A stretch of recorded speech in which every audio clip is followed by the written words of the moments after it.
عليكم. وعليك السلام. يا ويجيبوا واش يحبوا، احنا مرحبا باسرائيل ثم مرحبا بامريكا، وجيبوا واش تحبوا يا المغاربه. احنا يوني ديسبونيبل، احنا نحبوا الخير، احنا نحبوا الخير منكم وتحبوا الخير منا. بصح لا كان نتوما تحت تغيير امريكا مخوفتكم ولا اسرائيل، احنا مرحبا بهم، جيبوهم منا احنا نحوسوا عليهم. وبربي ان شاء الله لكن حكمنا كلمة لا إله إلا الله أنا نكون خاوة، ولكن كملتوهم يجيو يحتلوكم يا المغاربة، راهم يجيو يقتلوكم، احنا نخافوا عليكم أبقى ونعيا نسلكوا فيكم. هذا هو البروبليم تاعكم، مازلتوا ما فهمتوا والو في لابوليتيك. على إسرائيل تحبكم وعلى أمريكا تحبكم، ما يحبوكمش، تما يحتاجوكم سيتو بعد يكملوا عليكم. الحرب على إسرائيل وعلى أمريكا، احنا مرحبا بهم، احنا رانا ديسبونيبل لزالجيريا، احنا خلقنا للحرب ما خلقناش نبقى نعيشوا. شكرا لك محمد من فرنسا، اشكرك، شكرا لك. مساء الخير دكتور صلاح. اهلا وسهلا بك. تحيه لك يا عزيز وقناه الحوار. عندي انا مداخله باش يعني نضرب حلوق في نخلي الاخرين يداخلوا باش نسمعوا حتى هما. عندي انا نقطتين، اولا للتوضيح، هي اولا ماشي مصلحه مغربيه، فرق بين مصلحه مغربيه بالمفهوم الشعبي، لان لو كانت فعلا مصلحه مغربيه ما كانش يكون تطبيع، فهو اذا مصلحه النظام، هذا اللي ما عمر نقولوا مصلحه مغربيه، نقول مصلحه النظام. ثانيا هذا التعاون دكتور صلاح بين النظام والكيان الصهيوني، رانا نقول اسرائيل لا يوجد نظام اسمه اسرائيل، الكيان الصهيوني. ومن المفروض اذا كان في تعاون من المفروض يوقف الشعب الفلسطيني قبل اي شعب اخر، لانه لو كان المفروض يكون يعني تعاون عسكري ولا امني، قال لك الصدقه من المقربين ان تكون مع الشعب اليتيم الفلسطيني ماشي ضده. اذا كان شي تعاون امني وعسكري يكون، ولينا حتى التعاون دكتور صلاح راه لا يخدم في فلسطين ولا يخدم حتى قضيه الصحراء، لان هذا النظام في عهد الملك الحالي ماذا يفعل؟ بحال واحد دخل واحد البيت وحصنه بالالغام ومن اين سيخرج؟ فظل محاصرا. راه هذا التعاون الامني او العسكري هذا يسمى يعني تفويت البلاد كامله الى كيان يعيث فيها فسادا. وهذا نظري، لان الاولى انا في نظري الاولى ان يكون التعاون العسكري، واين هو رئيس لجنه القدس، وتعاون يا صديقي مع فلسطين عسكريا امنيا ولو سرا، ماشي التعاون على واحد يقتل دوك الذين انت رئيس لجنه القدس يقتل المقدسيين. جميل، شكرا لك عبد الرحمن. نصر الدين من اسبانيا. نصر الدين يبدو فقدنا نصر الدين. طيب نعطي فرصة لبعض المشاركات عن طريق الواتساب.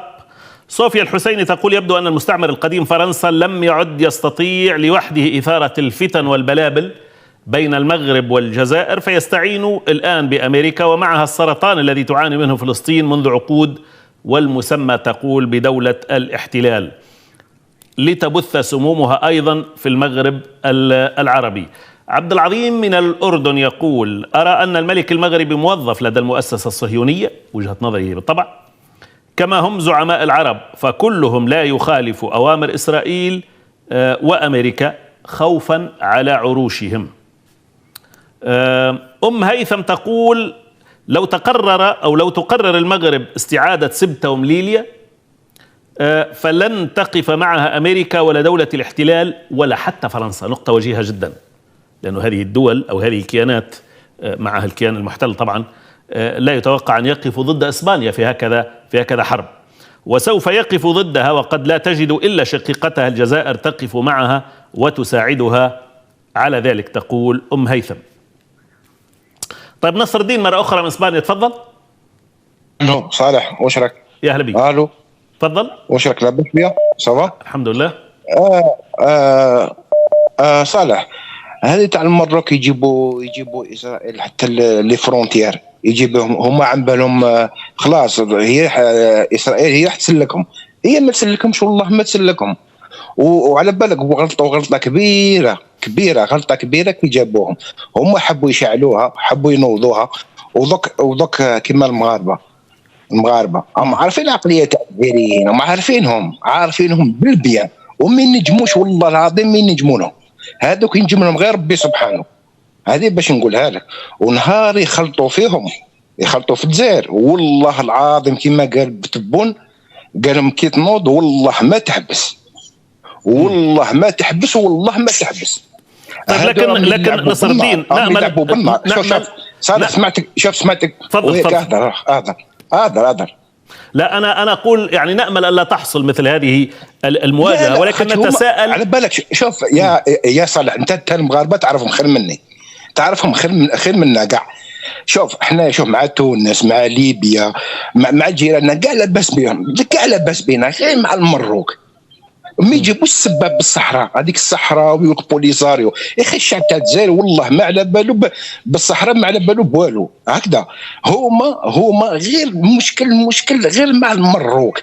علاه يديروا هكا مانيش عارف. هما يقول لك ما كاش تشفى، ولكن العلاقه بين الشعبين تبدو وديه واخويه جدا. هاي والله انت كما كان يقول واحد الناس الحصص تاعك اللي درتهم من قبل، كان يقول لك على واش فيها احنا عندنا سياده نجيبوا اسرائيل نجيبوا كما نحب.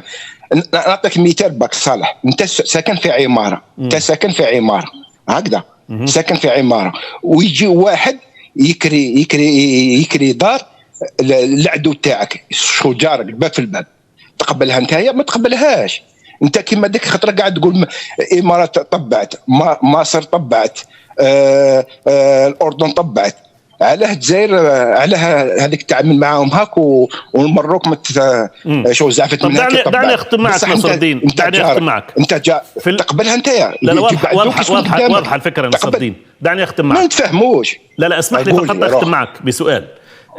هذه العلاقة المتوترة الحقيقة منذ مدة بين الجزائر والمغرب، ودخول طبعا دولة الاحتلال وأمريكا على الخط، وروسيا ربما تدعم في الطرف الآخر الجزائر. يعني هل تخشى من مواجهة عسكرية قادمة بين البلدين؟ يا صالح شوف احنا الارمي الجيش تاعنا ولا كي نديروا تحالف مع الروس ولا زعما انت في ميزك على جال المروك، ماشي على جال المروك.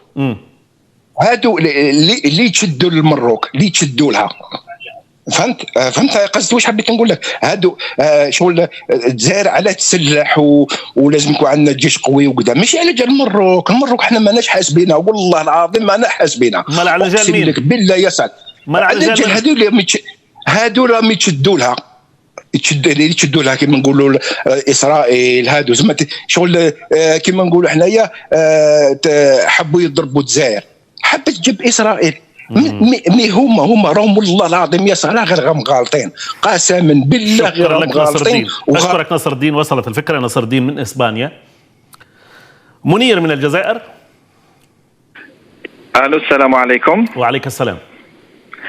يا اخي بالله عليك، التعاون العربي الامريكي، دول الخليج كلها فيها قواعد امريكيه. نعم. من قطر الى السعوديه الى الولايات، الى مصر، الى الاردن. احنا ما عندناش مشكل مع الولايات المتحده منذ سنوات، وهناك قواعد امريكيه في المغرب. لم تتحرك الجزائر ولم تقطع العلاقات مع المغرب، ولكن العدو الاكبر هو اسرائيل. وأنت عندما تقول أن هناك تعاون جزائري روسي، ليس وليد اليوم التعاون الجزائري الروسي منذ الاستقلال. إيه لا يعني هذا معروف، ولكن هناك تطوير في يعني حجم الاستيراد الجزائري من الأسلحة. يعني هناك منظومات كبيرة يعني حصلت عليها الجزائر في السنوات الأخيرة، وكذلك على الطرف الآخر المغرب. هو هذا الذي يخيف، لأنه قد تتحول الجزائر والمغرب إلى سوق سلاح، لأنه تعرف العالم ليس جمعية خيرية، لا روسيا جمعية خيرية ولا أمريكا ولا إسرائيل. يعني اسمح لي يعني أضعها على الطاولة بشكل مبسط أكثر. الخوف أن تتحول هاتين الدولتين القوية، يعني المتبقية الآن ربما جيوشها سليمة، قد تتحول إلى سوق للسلاح ويتم الدفع بها إلى مواجهة ما يستفيد منها الطرف الآخر.